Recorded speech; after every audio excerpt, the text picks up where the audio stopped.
चलिए, तो आज हम लोग हृदय महाकषाय पढ़ेंगे। हृदय महाकषाय। आम्र, आम्रातक, लिकुच, करमर्द, वृक्षाम्ल, अम्लवेतस, कुवल, बदर, दाड़िम, मातुलुंगानि इति 10 इमानि हृदयानि भवन्ति। अब आइए हम लोग समझते हैं कि हृदय क्या है और हृदय क्या है। पहले हमें इन दोनों बातों को समझना है, तो फिर हम हृदय महाकषाय की व्याख्या कर पाएंगे। तो पहले हमें हृदय समझना है। तो हृदय, हृदयम मनसो प्रियम, जो भी द्रव्य, क्रियाएं, इच्छाएं जो भी मन को प्रिय होती हैं, जो विषय मन को प्रिय होता है वो हृदय होता है। तो हृदयम मनसो प्रियम। अब यहाँ पर तो केवल द्रव्य दिए गए हैं, विषय तो नहीं दिए गए हैं, या किसी प्रकार के कुछ कार्य नहीं दिए गए हैं। इसका मतलब क्या है? यहाँ पे जो महाकषाय हम देख रहे हैं, इन महाकषाय के द्रव्यों में प्रमुख रूप से अम्ल और अप्रमुख रूप से मधुर रस के द्रव्य यहाँ पे लिखित हैं। जो द्रव्य हृदय महाकषाय में हैं वो प्रायः अम्ल मधुर रस के हुआ करते हैं। तो अब इसका कारण क्या है? अम्लो रुच्या नाम। अम्ल रस जो है वो रुचिवर्धन में सर्वश्रेष्ठ है, और रुचि जो है वो बिना मन की प्रियता के उत्पन्न नहीं हो सकती। इसलिए मन को प्रिय लगने में अम्ल रस सबसे श्रेष्ठ है। तो अम्लो रुच्या नाम, इसलिए आचार्य ने सभी द्रव्यों में जो हृदय महाकषाय में लिखे गए हैं वो सभी प्रायः अम्ल अथवा अम्ल मधुर है। तो अम्ल का तो समझ में आया कि अम्लो रुच्या नाम है, फिर मधुर क्यों? मधुरो रसो आह्लाद कारकम। मधुर रस जो होता है वो आह्लाद कारक होता है, यानी मन को प्रसन्नता दायक होता है। अब देखिए, पहली बात यह आई थी कि जो मन को प्रिय हो वो हृदय है। तो अब यहाँ दोनों बातें आ रही। एक तो मन को उसके कार्यों के प्रति प्रेरित करता है अम्ल रस, यानी वो रुचि प्रदान करता है। तो रुचि प्रदान करने का मतलब होता है कि मन अपनी क्रियाओं की तरफ प्रेरित होने लगता है। तो इसी स्थिति को हम रुचि कहते हैं। और दूसरी बात यह है कि मधुरो रसो आह्लाद कारकम। मधुर रस जो है वो आह्लाद कारक है, यानी मन की प्रसन्नता का कारक है। तो मन प्रसन्न भी होता है और मन अपने कार्यों के प्रति प्रेरित भी होता है। इसीलिए ये दो ही रस वाले जो द्रव्य होते हैं वो द्रव्य हृदय हो सकते हैं। अब आइए हम लोग समझें कि ठीक है, ये तो बात यहाँ मन की आ रही है और महाकषाय हृदय है, तो मन ही हृदय है क्या? ऐसा है क्या? लेकिन ऐसा नहीं है। तो हृदय है क्या, पहले हम ये समझें। हृदय के लिए लिखा है हृदयम यत् स्याद, आप नोट कर लीजिए, हृदयम यत् स्याद ओजस्य स्रोतसाम यत् प्रसादनम। हृदयम यत् स्याद ओजस्य स्रोतसाम यत् प्रसादनम। नेक्स्ट लाइन से तत् सेव्यम प्रयत्नेन, तत् सेव्यम प्रयत्नेन प्रसमो ज्ञानम एव च, ज्ञानम एव च। नेक्स्ट लाइन, ये तो हृदय हुए। अब हृदय क्या है? षडंगम अंगम विज्ञानम इंद्रियाणि अर्थपंचकम आत्मा च सगुणश्चेतः चिन्त्यं च हृदि संस्कृतम, चिन्त्यं च हृदि संस्कृतम। फिर आहृदय कंडीशन क्या होती है? अगली लाइन से लिखिए, तस्य उपघातात् मूर्छायं भेदात् मरणं ऋक्षति। भेदात् मरणं ऋक्षति। और एक लाइन अलग से और लिखिए, परिहार्या विशेषेण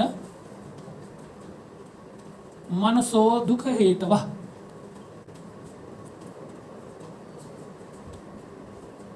यानी कि हृदय वो सारी परिस्थितियां हैं, वो सारे द्रव्य हैं, जो वो सारी चीजें हैं जिनके द्वारा परिहार्या विशेषेण मनसो दुख हेतवः, मन को दुख पहुंचाने वाले जितने भी हेतु हैं उन सभी का परिहार करना ही हृदय होना है। अब कंफ्यूजन हो रहा है कि मन तो अलग है, हृदय अलग है। अब मन ही हृदय था तो इसको हृदय महाकसाय ना कह करके मन महाकसाय कहा जाना चाहिए था, लेकिन वैसा नहीं है। तो हमें समझना है कि ऐसा क्यों है। तो देखिए, पहले हम हृदय को समझते हैं, क्योंकि बिना हृदय को समझे हुए आप इस हृदय महाकसाय को नहीं समझ सकते। तो हृदय क्या है? जिसमें हरति, ददाति, यापयति तीन कर्म होते हो। हरति, ददाति, यापयति। हृदय है ना, हरि से हरति, द से ददाति, या से यापयति। ये तीन कर्मों को संपादित करने वाला जो भी कुछ अंग है वो है हृदय। तो आइए हम लोग देखते हैं वो क्या चीज़ है। हृदय हमारी कोशिका है। कोशिका हृदय कुछ लेती है, कुछ ले लेती है। जैसे वो साइटोप्लाज्म को लेती है, प्लाज्मा से अपना पोषण लेती है, ऑक्सीजन लेती है, ठीक है, जल लेती है, इस तरह के सारी चीज़ें वो हरण कर लेती है। उसके अलावा ददाति कुछ देती है, तो कार्बन डाइऑक्साइड देती है और एटीपी प्रदान करती है और बहुत सारे और मेटाबॉलिक प्रोडक्ट्स बना करके देती है, ठीक है। इसके अलावा भी एक कोशिका नए डीएनए को भी निर्मित करके देती है। तो इस तरीके से देने का भी काम है। और ये जो लेने का कार्य है, साथ में देने का कार्य है, इसी से जीवन का यापन हो रहा है, जीवन चल रहा है, लेने से और देने से। केवल लेने से नहीं चल रहा है, न केवल देने से चल रहा है। जीवन का यापन माने जीवन की जो आवश्यक नीड्स हैं वो बनाए रखना, ये कोशिका का कार्य है। अब देखते हैं कि कोशिका हृदय है कि ये भी बात झूठ तो नहीं है कहीं। क्या पता हम कह रहे हो, हमारा शास्त्र ऐसा कुछ कहता है कि नहीं। तो ये आपने अभी श्लोक लिखा है कि हृदय हमको किसे मानना चाहिए, कौन है हृदय। तो वो आपने लिखा षडंगम अंगम विज्ञानम इंद्रियाणि अर्थ पंचकम, जिसमें षडंग है ना। षडंग कौन है? षड धातु पुरुष है ना, पंच महाभूत और आत्मा, ये तो कोशिका में रहती है। क्योंकि कोशिका जीवित है, जीवित है तो उसमें आत्मा का निवास है कि नहीं है। फिर विज्ञानम, इंद्रिय को ज्ञान होता है, कोशिका को ज्ञान होता है, इसीलिए कोशिका कभी संकुचित होती है, कभी विस्फारित होती है ना। कभी उसको भूख लगती है, उसका फैगोसाइटोसिस करती है, कभी पिनोसाइटोसिस करती है, कभी एक्सक्रीशन करती है, और बिना ज्ञान के तो होगा नहीं। विज्ञानम इंद्रियाणि, और उसमें सभी इंद्रियां पाई जाती हैं, यानी all the receptors are found on the surface of cell membrane. Cell की मेम्ब्रेन्स में या मेम्ब्रेन्स पर सारे पांचों प्रकार के रिसेप्टर पाए जाते हैं, ठीक है। आप कहेंगे कि एक सेल में हमको तो नहीं पता। देखिए, यूनिसेलुलर ऑर्गेनिज्म तो आप पढ़े होंगे, उनके पास सारे ऑर्गन्स रहते हैं। कोशिका एक ही होती है और सारा कुछ उसमें रहता है। उसमें सारी इंद्रियां हैं, सारे रिसेप्टर हैं, सारे ऑर्गन हैं, ठीक है कि नहीं। इसीलिए वही कोशिका हमारे शरीर में भी है, और शरीर का पूरा तंत्र एक कोशिका में पाया जाता है। इसीलिए हम कोशिका को शरीर की इकाई कहते हैं, यूनिट ऑफ आवर बॉडी, है ना। कहते हैं कि नहीं कहते? तो यानी जो शरीर में पाया जाता है वही कोशिका में पाया जाता है, ठीक है कि नहीं। तो इंद्रियाणि, और फिर अर्थ पंचकम, 5 प्रकार के अर्थ, 5 विषय पाए जाते हैं। कोशिका में स्पर्श होता है, स्पर्श का ज्ञान होता है। कोशिका को गंध ज्ञान होता है, शब्द ज्ञान होता है। इसी प्रकार से हर एक ज्ञान, 5 प्रकार के जो ज्ञान है, जो 5 प्रकार के विषय हैं, उनका ग्रहण कोशिका को होता है। ठीक है। इंद्रियाणि पर अर्थ पंचकम। फिर और किसको हृदय कहेंगे? आत्मा च सगुण चेतः, यानी आत्मा सहित मन जिसमें रहता हो, जहां चिंत्य, जो चिंतन का कार्य करती हो, चिंत्य यानी जो विषय हैं, हृदय संस्थितम, ये सारी चीजें हृदय में स्थित होती हैं। समझ में आया? इसलिए ये बातें केवल और केवल कोशिका में है। इसीलिए कोशिका क्या है? हृदय है। अब अगर कोशिका हृदय है तो ये हृदय महाकसाय किस प्रकार से हृदय है? ऐसा क्या है? तो देखिए, हमारी कोशिका के अंदर 2 चीजों की बहुलता है। साइटोप्लाज्म में ग्लूकोज की अधिकता है और एसिड्स जो हैं उनसे लिपिड्स भी बनते हैं और कुछ प्रोटीन्स भी बनते हैं। तो इसीलिए साइटोप्लाज्म और सेल मेम्ब्रेन में लिपिड्स बहुत ज़्यादा पाए जाते हैं और प्रोटीन्स मॉलिक्यूल्स पाए जाते हैं। जो सेल की मेम्ब्रेन होती है वो किस चीज़ से बनी होती है? लिपिड्स से और प्रोटीन से प्रमुख रूप से बनी होती है। ठीक है। इसके अलावा जो शर्करा है और जो जल है उसकी अधिकता पाई जाती है साइटोप्लाज्म में। तो जितने अम्ल मधुर रस के द्रव्य होते हैं, मधुर है तो शर्करा पाई जाएगी, और अम्ल है तो एसिड से लिपिड और प्रोटीन्स की प्राप्ति होती है। इसलिए यही सारे द्रव्य जो अम्ल मधुर रस वाले होते हैं, ये लिपिड को, प्रोटीन को और शर्करा की वृद्धि करके ये हमारे लिए, हमारी कोशिकाओं के लिए अत्यंत हितकर होते हैं। यानी कोशिका को मूल रूप में बनाए रखने का कार्य करते हैं, कोशिका के नाश को रोकते हैं और कोशिका में स्थित सभी इंद्रियों और इंद्रियों के राजा मन को प्रसन्न करने का भी कार्य करते हैं।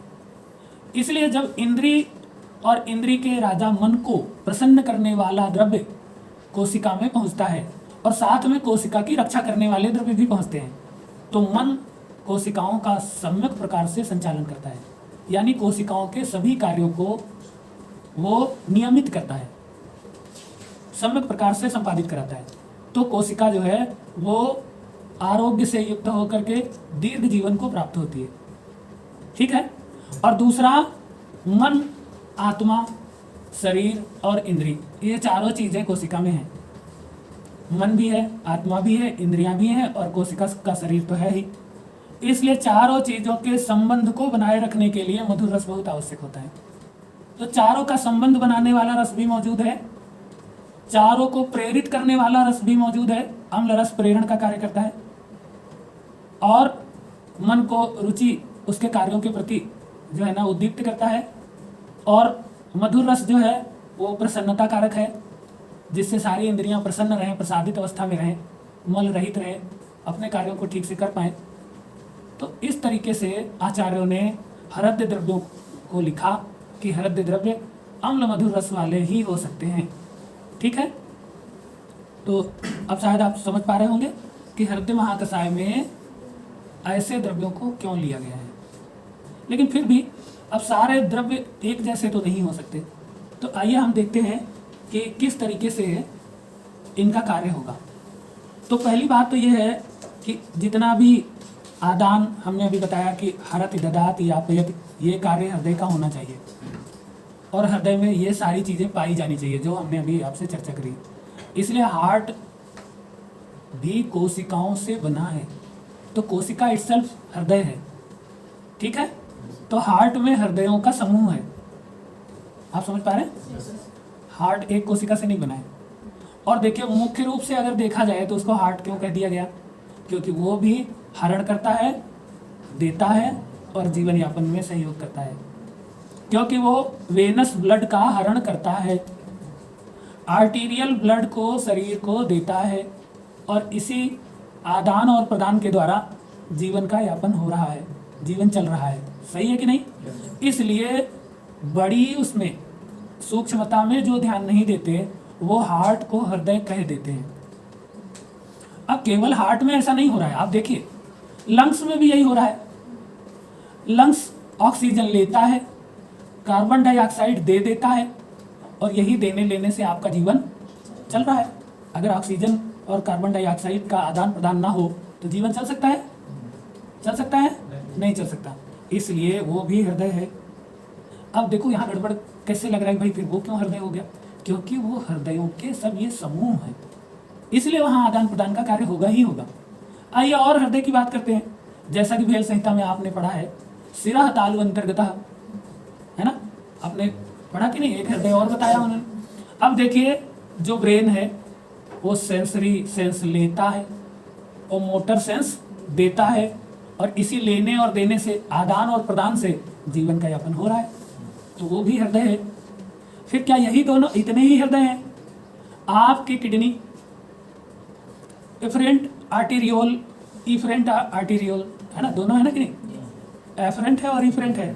तो वहाँ से कुछ लिया जाता है, देखो पहले ले करके फिल्टर करके, और कुछ चीज़ें जो है ना ट्यूब्यूल में, मालपीजियन ट्यूब्यूल, है ना? ठीक है ना? उसमें जाती है, फिर वहाँ से भी कुछ वापस रीअब्जॉर्प्शन होता है, उसको मेंटेन किया जाता है कंसंट्रेशन को। शरीर में पानी और जो शरीर के मिनरल्स थोड़ा ज़्यादा फिल्टर हो गए होते हैं उनको फिर से ले लिया जाता है। तो लिया जाता है और दिया जाता है। आदान कुछ हो रहा है, प्रदान कुछ हो रहा है। इसी आदान प्रदान से आपका जीवन चल रहा है। अगर किडनी काम ना करे तो जीवन चल सकता है? नहीं। तो फिर तो आप समझ गए होंगे कि पूरे शरीर में आदान प्रदान चल रहा है, और जब तक ये आदान प्रदान चलता रहता है तभी तक हमारा जीवन चल रहा है। तो फिर तो पूरा शरीर हृदय हो गया। क्लियर है ना? तो पूरा शरीर कहाँ पे है? कोशिका में है। एक कोशिका में शरीर के सभी अंग प्रत्यंग हैं, पूरे के पूरे। इसीलिए वो यूनिट ऑफ द बॉडी है। ठीक है? इसीलिए कोशिका हृदय है। आज से आपको ये बात समझ लेनी चाहिए। ठीक है?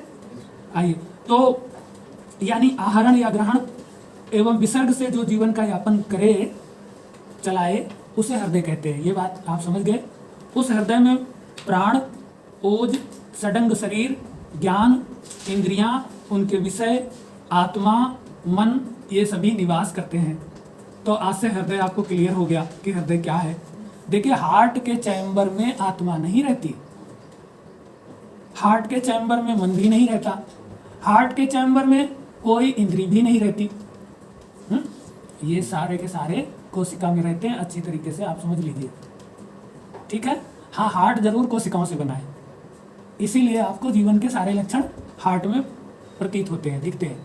समझ में आ रहा है? क्योंकि वहाँ हर कोशिका में मन भी है, इंद्री भी है, आत्मा भी है, चेतना भी है, सारी चीजें हैं। ठीक है कि नहीं? हाँ। तो अब उस हृदय के उपघात से तो मूर्छा होती है। अगर सेल को घात हो, सेल को घात लगे तो आप मूर्छित हो जाएंगे। देखो आपको जोर से चोट लगती है तो मूर्छा आ जाती है कि नहीं? अब वहाँ हार्ट में सीधे चोट थोड़ी लगती है, वहाँ किसको चोट लगती है? सेल को चोट लगती है। सब जगह हार्ट थोड़े लेके बैठे हो। क्लियर है कि नहीं? लेकिन जोर से अगर कोई सर में भी मार दे तो आदमी मूर्छित हो जाता है कि नहीं? तो वहाँ तो हार्ट नहीं था, तो फिर उपघात कैसे हुआ? अब समझ में आई बात? कोई शंका है? आप समझ पा रहे हैं ना? हाँ। तो इसीलिए हृदय के उपघात से मूर्छा होती है। तथा क्या लिखा? तस्य उपघातात मूर्छायम भेदात मरणम ऋक्षते। और उसके भेद हो जाने से, भेदन हो जाने से, कोशिका का भेदन हो गया तो कोशिका तो मर जाएगी, मृत्यु होती है। और सारी कोशिकाएं भेद को प्राप्त हो गई तो सब पूरा शरीर मर जाएगा, है? स्थूल शरीर मर जाएगा। अगर केवल एक कोशिका भेदित होगी तो वो कोशिका मर जाएगी, तो उसकी मृत्यु तो हुई ना। क्लियर है कि नहीं? हाँ।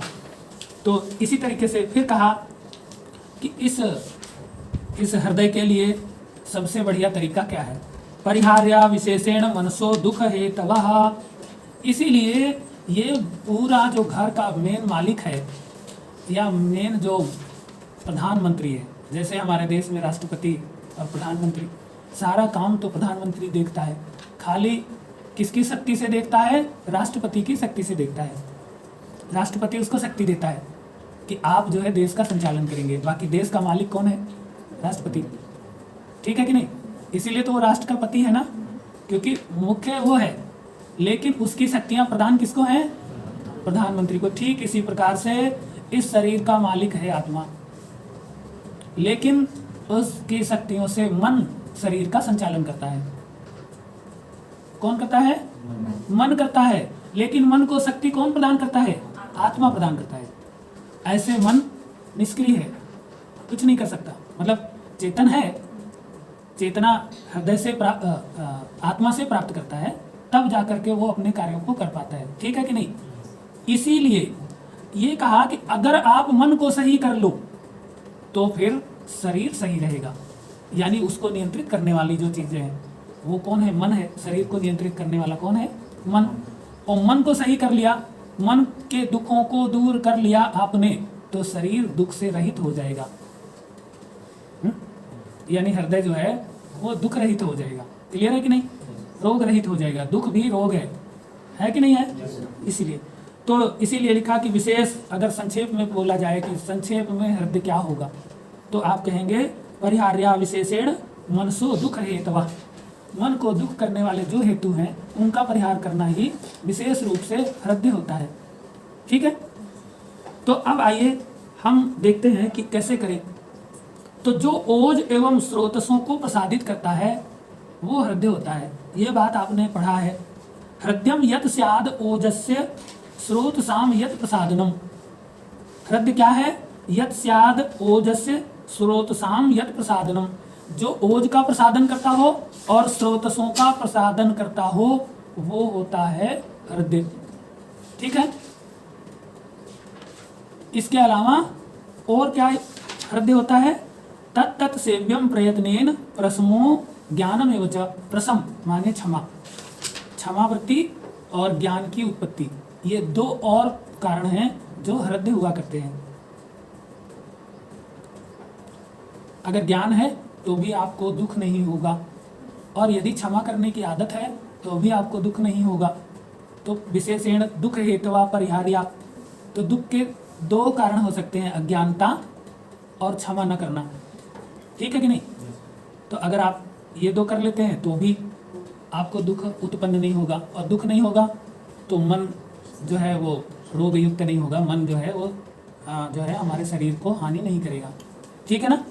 तो आइए अब हम लोग इसमें महाकषाय में देखते हैं कि इस महाकषाय के द्रव्य किस प्रकार से काम करेंगे। तो जो चीज़ें मन को प्रिय होती हैं उनमें अम्ल एवं मधुर रस है, और इसीलिए अम्ल स्रोतसों का प्रसादन तथा मधुर ओज को प्रसन्न गुण प्रदान करने के कारण हृदय होता है।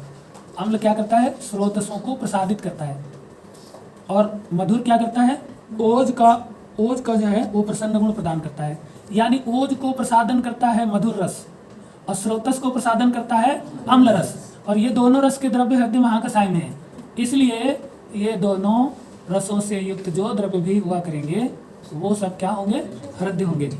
तो हम लोग जो है फलों का ग्रहण करें, अगर जैसे अम्ल रस के और भी द्रव्य हो सकते हैं, अम्ल मधुर और भी द्रव्य हो सकते हैं। जैसे आप सल्फ्यूरिक एसिड अम्ल ही है तो सीधे पी लो, तो फिर क्या वो हृदय होगा? नहीं होगा।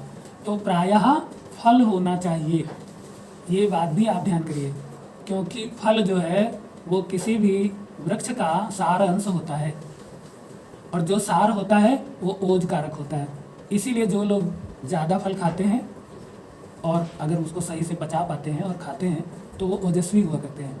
इसीलिए आपने कहीं कहीं सुना होगा फलाहारी बाबा। तो ओज क्या है भाई? ओज भी फल है, और फल वृक्षों का ओज है। समझ में आ रहा कि नहीं? इसीलिए आपको यहाँ पर हृदय क्या है? स्रोतस प्रसादित रहे और ओज प्रसादित रहे। तो हम ओज, वृक्षों के ओज स्वरूप जो उत्पन्न होता है वो होता है फल। जैसे हमारी इंद्रियों, हमारे शरीर की धातुओं के फल स्वरूप जो उत्पन्न होता है सार स्वरूप, वो होता है ओज। ठीक है ना? हाँ। तो इसी तरीके से हमें कौन से द्रव्य हृदय लेने चाहिए? जो अम्ल मधुर फल के स्वरूप में हो, फल होने चाहिए और अम्ल मधुर रस होने चाहिए। ठीक है? ये बात समझ में आई? आइए अब हम लोग देखते हैं कि दो प्रकार हमको क्लियर पता चल गए। तो इनमें दो प्रकार के द्रव्य हैं। एक मातुलुंग, अम्लवेतस, वृक्षाम्ल, कर्मर्द और आम्रातक, ये 5 द्रव्य हैं। जो स्रोतसों को प्रसादित करके हृदय होते हैं। स्रोतस प्रसादन करके हृदय 5 द्रव्य हैं इसमें। मातुलुंग है, अम्लवेतस है, वृक्षाम्ल है, कर्मर्ध है और आम्रातक है। देखिए स्रोतस के बारे में हमने पहले चर्चा करी थी कि स्रोतस का मतलब सदैव छिद्र ही नहीं हुआ करता, ठीक है। स्रोत का मतलब सोर्स भी होता है, किसी चीज की शुरुआत करने वाला, है ना। कहीं से कोई क्रिया की शुरुआत हो रही है तो वो उसका सोर्स है, जिस चीज से शुरू हो रही है वो सोर्स है और वही उसका स्रोत है, ठीक है। तो अम्ल रस क्या करता है, प्रेरण कारक है, ये बात हो गई। तो सोर्स में प्रेरणा जो प्रदान करते हो वो भी हृदय है, यानी सोर्सेस को उनके कार्यों के प्रति लगाते हो, उनके प्रोडक्ट फॉर्मेशन के लिए लगाते हो, तो वो द्रव्य भी हृदय होंगे। समझ पा रहे कि नहीं? तो इसी को हम स्रोतस प्रसादन कहेंगे, ठीक है। देखो पोर्स की गंदगी जो दूर करते हो, पोर्स की बाधा को दूर करते हो, वो तो है ही स्रोतो प्रसादन। लेकिन जो सोर्सेस को भी प्रसन्न कर देते हो कि वो प्रसन्न होकर अपना कार्य करने लगते हो, कोई सोर्सेस जो रुके हैं और काम नहीं हो रहा था, अगर वो काम शुरू हो जाए तो आप उसको भी स्रोतस प्रसादन द्रव्य समझेंगे, ठीक है कि नहीं। अब नंबर 2, दाड़िम लकुच। लकुच देखिए फलों में सबसे नेक्स्ट है, लेकिन फिर भी यहाँ पे हृदय लिखा हुआ है, तो इसका कारण क्या है? क्या आचार्यों को ध्यान नहीं रहा? नहीं, ऐसा नहीं है। लकुच जो है अगर कच्चा फल आप प्रयोग करते हैं तो वो ज़्यादा हानिकारक है, ठीक है। लेकिन पक्को लकुच जो है मधुर अम्ल हो जाता है, हमने खा के खूब देखा है, ठीक है। आइए उसके गुणों को लिख लीजिए, नहीं तो आपको कंफ्यूजन हो सकता है। सुपक्वम तत्तु मधुरम च अनिलपित हृत कफवन्निकरम वन्निकरम रुच्यम वृस्यम विष्टम्भकम च तत्। देखिए अब यहाँ पे वही बातें आई कि जो पक्को लकुच फल होता है वो रुच्यम, कफ वन्निकरम रुच्यम, वो कफ और अग्निकारक है और रुचिकारक है, ठीक है ना। अब रुचिकारक है तो हृदय होगा, यही बात तो हम पहले पढ़ा चुके हैं, ठीक है। बस खाली ये वृस्य है, देखिए धातुओं का पोषण करता है। केवल एक दोष छोटा सा है पक्को लकुच में, विष्टम्भी होने का, ठीक है। बस इतना ही इसमें दोष है, लेकिन कच्चा फल यदि खाएंगे तो वह महान हानिकारक है, ठीक है। तो दाड़िम, लकुच, बदर, कुवल और पक्व आम्र, आम्रफल, ये ओज के प्रसन्न गुण की वृद्धि करते हैं, यानी ओज को प्रसादित करते हैं, इसीलिए ये हृदय हुआ करते हैं। तृप्तिघ्न महाकषाय, हम लोग अगला महाकषाय है उसको पढ़ेंगे। लिखिए नागर, चव्य, चित्रक, विडंग, मूर्वा,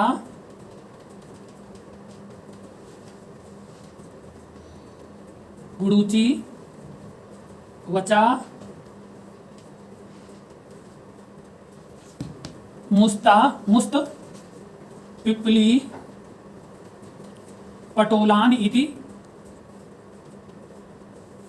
10 इमानि तृप्तिघ्नानि भवन्ति। आइए हम लोग कुछ इससे रिलेटेड पहले कुछ शब्दों को जान लेते हैं, जैसे कि जो है ना अरुचि है, अश्रद्धा है, ये सब क्या है ना, तृप्ति क्या है, इसको थोड़ा सा समझते हैं। तो आप थोड़ा सा अश्रद्धा च अरुचि च आस्य वैरस्यम अरसज्ञता हरल्लासो, नेक्स्ट लाइन से लिखिएगा, हरल्लासो गौरवम तंद्रा स अंगमर्दो ज्वरः तमः। नेक्स्ट लाइन, पांडुत्वम स्रोतसाम अवरोधः क्लैब्यम साधः कृसंगता नेक्स्ट लाइन से, नासो अग्नेह अयथा कालम वलयः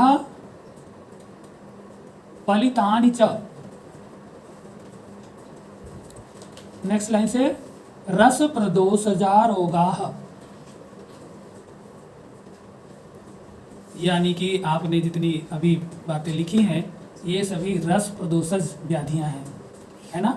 तो पहले तो आपको ये पता हो जाना चाहिए था, इसीलिए हमने आपको ये श्लोक तृप्तिग्न महाकसाय में लिखवाया कि देखिए, अश्रद्धा क्या है? भोजन की तरफ या भोजन में इच्छा का ना होना अश्रद्धा है। जैसे आपका पढ़ने में अश्रद्धा रहती है, पढ़ने की प्रति इच्छा नहीं होती, तो वो अश्रद्धा है ना भाई। हाँ, तो अश्रद्धा मतलब भोजन में इच्छा नहीं होना, ठीक। फिर अरुचि, किसी प्रकार के द्रव्य या पदार्थ के ग्रहण करने या धारण करने की इच्छा ना होना अरुचि कहलाता है। कोई भी द्रव्य है या कोई भी पदार्थ है, उसको ग्रहण करना है या धारण करना है, ऐसे उसके ग्रहण करने की इच्छा नहीं है अथवा धारण करने की इच्छा नहीं है, तो ये स्थिति हो जाएगी अरुचि, ठीक है कि नहीं। अब तृप्ति क्या है? तृप प्रीणने धातु से तृप्ति शब्द बनता है, तृप, इससे प्रीणन अर्थ प्राप्त होता है। यानी क्या है? इच्छा की पूर्णता की प्रतीति होना, यानी तृप्ति क्या है? जिसमें प्रीणन हो गया है ऐसा प्रतीत हो, यानी जो भी आपकी इच्छा है वो पूर्ण हो गई ऐसा आपको प्रतीत होता है कि भाई हमारी इच्छा पूरी हो गई, ठीक है। या आपको किसी चीज़ की कमी का ज्ञान ना होना, जैसे आपको पढ़ने की या ज्ञान की कमी नहीं रहती, आप तृप्त हैं इसलिए नहीं पढ़ते। अगर बाई चांस आपको ऐसा पता चले कि आपको ज्ञान की बहुत कमी है, तो आप शायद उसकी प्राप्ति के लिए सदैव प्रयत्नशील रहेंगे, है ना। और जिस चीज़ की हमको तृप्ति है, हमको ऐसा पता चलता है कि हमारे अंदर तो उसकी कमी है ही नहीं, तो फिर हम क्यों उसको ग्रहण करना चाहेंगे। तो इसलिए आप लोग भी तृप्त पुरुष हैं। हाँ, वही कह रहे हैं। तो कमी का ज्ञान ना होना, देखिए सेटिस्फैक्शन थोड़ा दूसरी चीज़ है, क्योंकि यहाँ ज्ञान नहीं हो रहा है, आप एक्चुअल में आपकी वो पूर्ण नहीं है, वो पूरी वो चीज़ नहीं है, बट आपको लग रहा है कि पूरा हो चुका है। आप समझ रहे हैं? कमी का ज्ञान ना होना ये तृप्ति है। कमी तो है लेकिन पता नहीं चल रहा है, जैसे मालूम है कि हमको कुछ आता जाता नहीं, फिर भी लगता है हम तो एमडी हैं, है ना। इसलिए ये क्या है? तृप्ति है, ठीक, समझ में आ रहा है। हाँ, तो तृप्ति, फिर अब ये बात समझ में आ गया, दो प्रकार की होती है, एक वास्तविक और एक आभासी। समझ में आ रही बात कि नहीं? आपको लगता होगा ये आभासी तृप्ति का कहीं वर्णन है क्या? ठीक है, तो एक देखिए आभासी भूख का वर्णन सुश्रुत ने लिखा है, वो श्लोक आप लिख लीजिए। उन्होंने लिखा है, स्वल्पम यदा, नोट करिए, स्वल्पम यदा दोष विबद्धम आमम लीनम न तेजः पथम आवृणोति।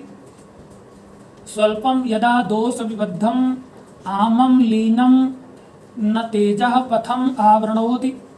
नेक्स्ट लाइन से लिखिए, भवति अजीर्णे अपि तदा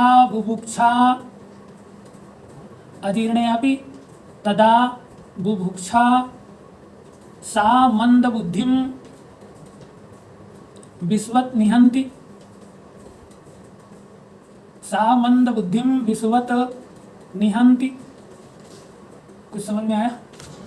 आचार्य ने कहा कुछ मंद बुद्धि लोग, उनको आभासी भूख लगती है, उनको ऐसा लगता है कि उनको भूख लगी हुई है, परंतु वो भूख वास्तविक नहीं हुआ करती है, और वो उनको पता नहीं चलता है कि ये वास्तविक है या आभासी है, ठीक है।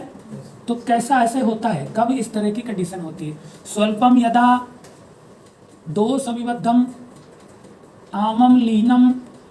देखिए, जब जो है तेज जो अग्नि है वो या तो शरीर में दोष जो है वो अग्नि से संयुक्त हो परंतु स्वल्प हों। अल्प दोष जब अग्नि से संयुक्त होते हैं या अल्प आम अग्नि से संयुक्त होता है, वो लीन अवस्था में रहता है। लीन माने छुपा हुआ, है ना, लय को प्राप्त, नष्ट होने जैसी स्थिति।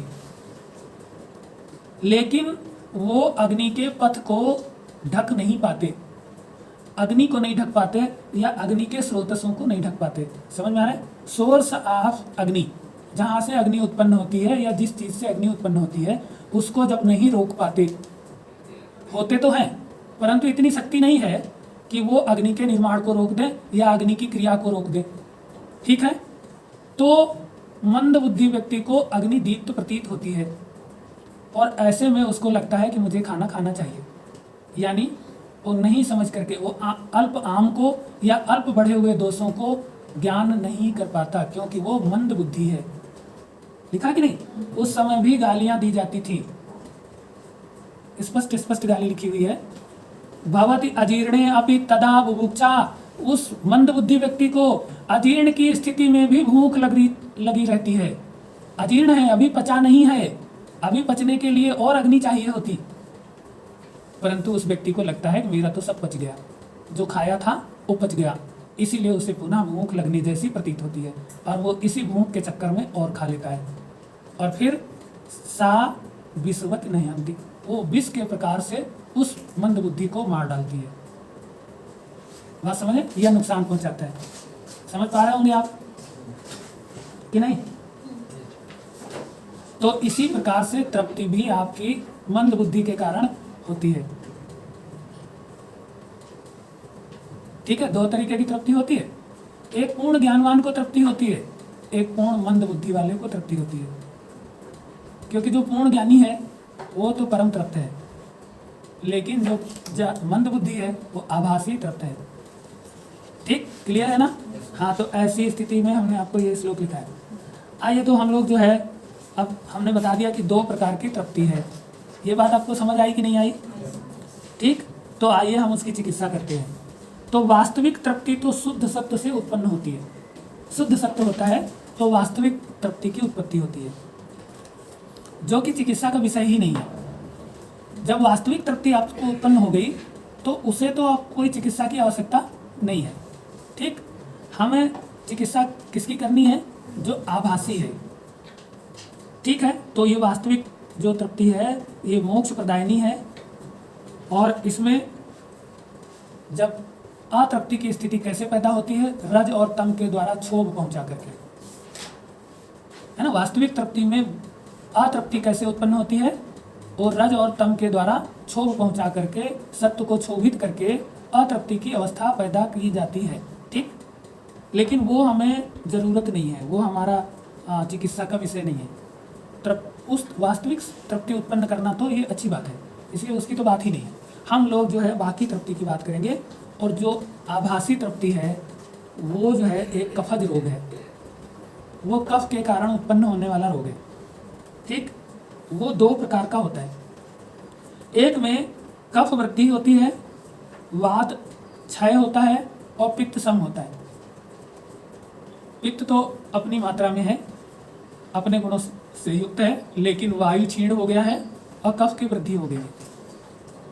ठीक है, तो ऐसे में क्या होगा? हमको कैसे पता चलेगा कि कफ की वृद्धि हुई है, पित्त सम स्थिति में है और वायु क्षीण स्थिति में है? ऐसा पहले पता चलेगा तब तो चिकित्सा करेंगे। तो इसके लक्षण क्या होंगे? इंद्रिय निष्क्रियता इसमें प्रमुख लक्षण होगा। जब इंद्रियां जो भी हैं वो निष्क्रिय दिखने लगे तो समझ लीजिए वात क्षीण हुआ है, कफ वृद्धि हुई है और पित्त सम स्थिति को प्राप्त है। ठीक है, अब ये तो हम जब जान गए तो फिर इसकी चिकित्सा करेंगे। और दूसरी स्थिति लिख लीजिए कि कफ वृद्धि है, पित्त क्षय है और वायु सम है।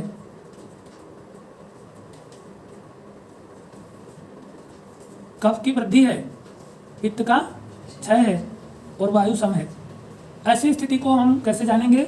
इंद्रिय मूढ़ता से जानेंगे। इंद्रिय मूढ़ हो गई है, मूर्ख हो गई है, उसको ज्ञान प्रॉपर नहीं हो रहा है, सम्यक ज्ञान नहीं हो रहा है। ठीक है,